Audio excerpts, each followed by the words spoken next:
भगवान श्री कृष्ण ने ब्राह्मण का स्वरूप बनाया, अर्जुन को भी ब्राह्मण का स्वरूप बनवाया, और भीम दादा, ये तीनों की तीनों ब्राह्मण के रूप में गए। प्रेम से बोलो। क्योंकि भगवान श्री कृष्ण जरासंध के आगे से जो भागे थे वो ब्राह्मणों की प्रार्थना के कारण ही भागे थे।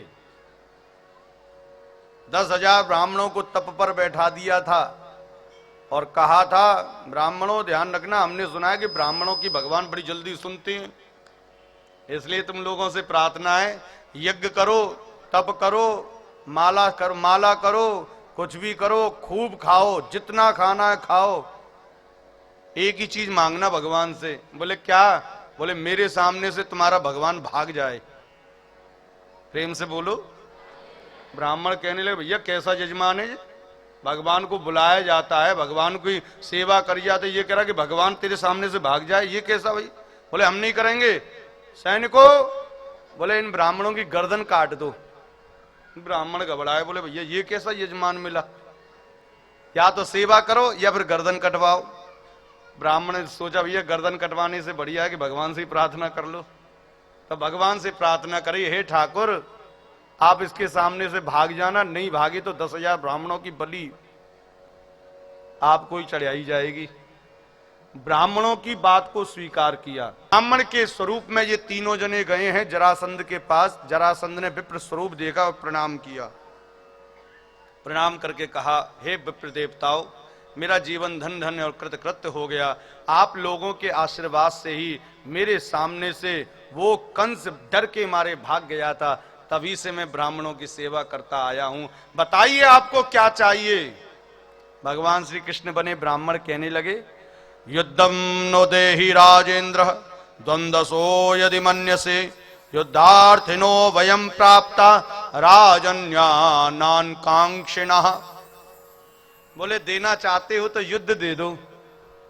जरासंध ने आंखों को खोला, बोले तुम युद्ध मांग रहे हो?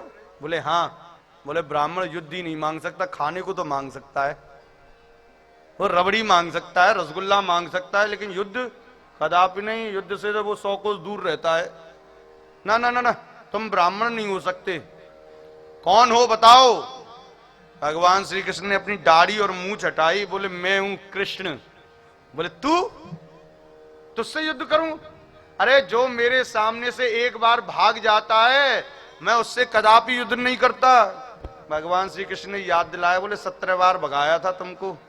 बोले वो बात छोड़ो, एक बार भागे ना, हम नहीं करेंगे। अच्छा भैया कोई बात नहीं है, इससे कर लो। अर्जुन ने मूंछ और दाढ़ी हटाई। बोले अर्जुन ये कोई योद्धा है? ये पतला सा सूखा सा, ये धनुर्धारी हो सकता है लेकिन योद्धा नहीं हो सकता, ये क्या मतलब युद्ध करेगा? बोले भैया ठीक है, तो इसको भी फेल कर रहे, तुम इसको कर लो। भीम दादा ने दाढ़ी मूंछ हटाई, तब कहा हाँ, अर्जुनो ना भवेत योद्धा भीमस्तुल्य बलो समा। बोले अर्जुन और तुम तो बेकार हो, कोई काम के नहीं हो। हाँ भीम दादा ने लगते हैं शरीर में गठीले से, इनसे युद्ध कर लूंगा। बोले ठीक है महाराज। यहां पर क्या हुआ, एक जरासंध आगे आगे चलने लगा तो दूसरा जरासंध उसके पीछे पीछे। बोले कौन? बोले भीम दादा। भीम दादा के अंदर अहंकार रूपी जरासंध ने जन्म ले लिया। जब ये आए थे हस्तिनापुर से तो भगवान श्री कृष्ण आगे आगे जा रहे थे, अर्जुन उनके पीछे, भीम दादा उनके पीछे। लेकिन जब कृष्ण को और अर्जुन को फेल कर दिया और भीम दादा को पास कर दिया तो वहां गिनती पलट गई। अर्जुन आगे आगे चलने लगे, हाथों को थोड़ा टाइट करके। किसी की प्रशंसा कर दी जाए फिर वो सड़क पे चले तो दोनों हाथ खुल जाते हैं। वो सोचता है सरकार ने सड़क थोड़ी छोटी बनाई, मेरी छाती बड़ी चौड़ी है, 2-4 कुर्ता के बटन ही महाराज निकल जाए बाहर, छाती फूल जाए महाराज। भीम दादा आगे आगे चलने लगे। अर्जुन ने कहा महाराज इनको क्या हुआ? बोले जरासंध पैदा हो गया दूसरा। बोले महाराज अब क्या होगा? बोले अब क्या होगा, समस्या मेरे ऊपर ही है। पहले तो सोच रहे एक जरासंध का उद्धार करें, अब 2-2 जरासंध का उद्धार करना पड़ेगा।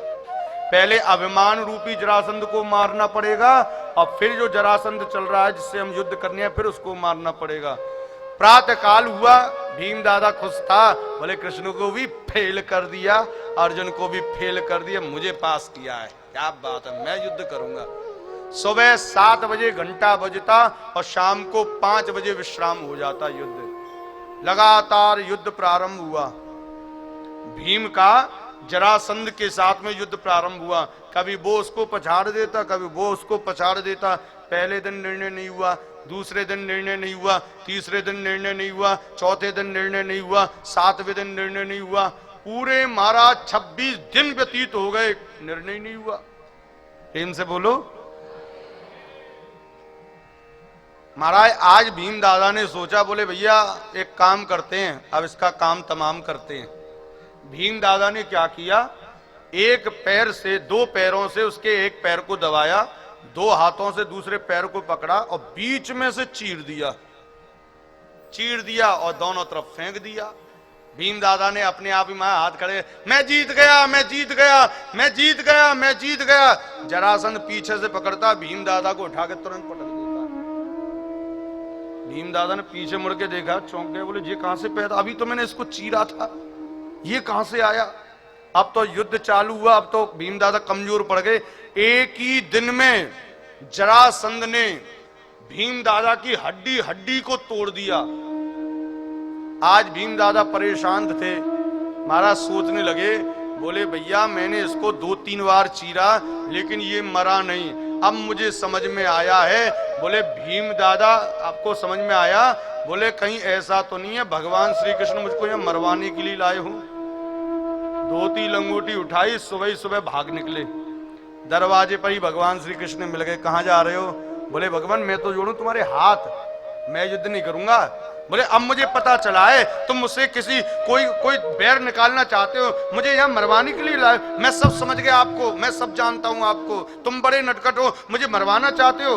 बोले भैया मैं क्यों मरवा, अरे जरासंध का उद्धार करने। अरे जरासंध वो का कोई मरता है? वो तो राक्षस है, उसको मैंने कई बार चीरा, वो तो जुड़ जाता है, उसको कौन मारेगा। भगवान श्री कृष्ण ने कहा, बोले भैया उस दिन की बात याद करो जिस दिन तुम हमारे आगे आगे चल रहे थे। क्या सोच रहे थे मन में? हमको फेल कर दिया, अर्जुन को फेल कर दिया, तुमको पास कर दिया। अभिमान आ गया था, टूट गया अभिमान। बोले भगवान मैं जोड़ता हूं हाथ, मुझे नहीं है कोई अभिमान, मुझे युद्ध नहीं करना। तब ठाकुर जी ने कहा, बोले भीम दादा एक काम करो, कल के युद्ध में तुम मुझको देखना, कल के युद्ध में तुम मुझको देखना। भीम दादा ने कहा मां युद्ध के मध्य में मैं तुमको कैसे देखूंगा? बड़ी विचित्र बात करें, 2 आदमी लड़ रहे हो और तुम खड़े होकर मुझको देख मुझको देख मुझको देख, जब तक तो वो घुसा पड़ जाएंगे उसके। ऐसा हो सकता है क्या? 2 आदमी लड़ रहे हो और तुम बीच में जाकर अरे मुझको देख मुझको देख, जब तक वो वहां पिटता जाएगा तुझको देखूं कि मैं युद्ध को देखूं। भीम दादा ने कहा महाराज युद्ध के समय में आपको कैसे, मैं तो व्यस्त रहूंगा। तब भगवान ने कहा जो व्यस्तता में मुझको याद करता है विजय उसी की होती है। जो व्यस्तता में याद करता है। अर्जुन भी व्यस्त था महाभारत के मध्य में, लेकिन मैंने अर्जुन से कहा अर्जुन गीता का उपदेश सुन।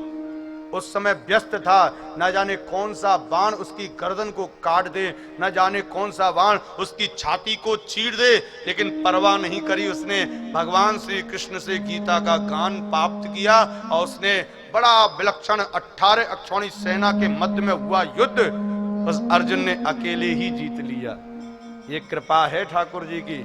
जब भी आपके ऊपर विपरीत परिस्थिति आए तो सबसे पहले यही होता है, भगवान को भूल जाते हैं। अरे ठाकुर तुमने ये क्या कर दिया, अरे तुमने ना ना ना ना, उस समय भूलने की आवश्यकता नहीं है। उस समय ठाकुर जी को स्मरण करो, ठाकुर जी सौंप दिया इस जीवन का सब भार तुम्हारे हाथों में है, जीत तुम्हारे हाथों में, अब है हार तुम्हारे हाथ। तुम करो जो तुम्हें करना है। प्रेम से बोलो। मैं अक्सर कहा करता हूं, कभी कभी परिस्थितियां ऐसी आ जाती हैं कि हम भगवान से युद्ध करने बैठ जाते हैं, लेकिन ना ना ना घबराना मत।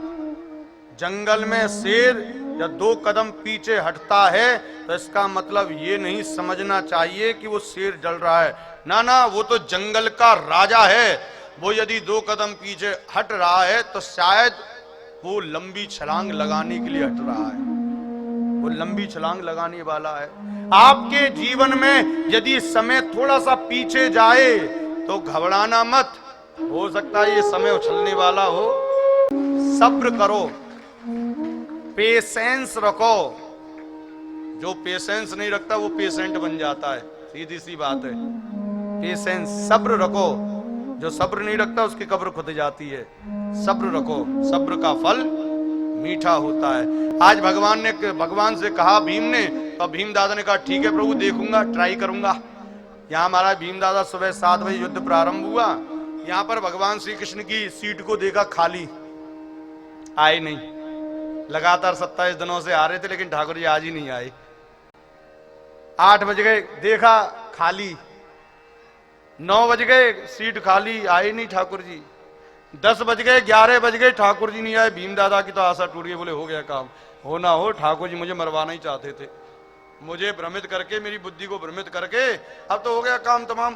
जब तक जरासंध उठा के महाराज पटक रहा है, कभी इधर कभी इधर, कभी एक एक हड्डी को तोड़ दिया भीम दादा की। महाराज वो परेशान थे, लुंज पुंज हो गया। झुक झुकी आंखों से देखता है, आए का ठाकुर, देखा सीट खाली। बोले आज तो हो गया महाराज काम। सांझ के 4 बज गए, 1 घंटा बाकी था युद्ध विश्राम को, और जरासंध ने भी महाराज अपना मुक्का बिल्कुल तैयार कर रखा था। भीम दादा भी बिल्कुल तैयार बैठे। बोले एक मुक्का पड़ा, मैं गया, अब है ही नहीं मेरे अंदर कुछ। एक मुक्के में मैं गया। 4 बजे आए। कितने बजे? हाथ में दातुन लेकर और दांत मांजते हुए। भीम दादा ने देखा, माथा पीटा, जय हो ठाकुर, अब सोकर उठ के आ रहे हो, यहाँ मेरी मौत से जा रही है, तुम सो के उठ रहे हो।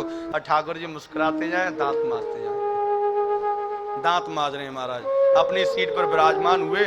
घुंडा कर देखा भीम ने, अरे बताओ कुछ। तब भगवान श्री कृष्ण मुस्कुराते मुस्कुराते उसी डंडी को लेते हैं और उसको 2 भागों में विभक्त करते हैं। दायां हिस्सा बाईं तरफ, बायां हिस्सा दाईं तरफ फेंक देते हैं।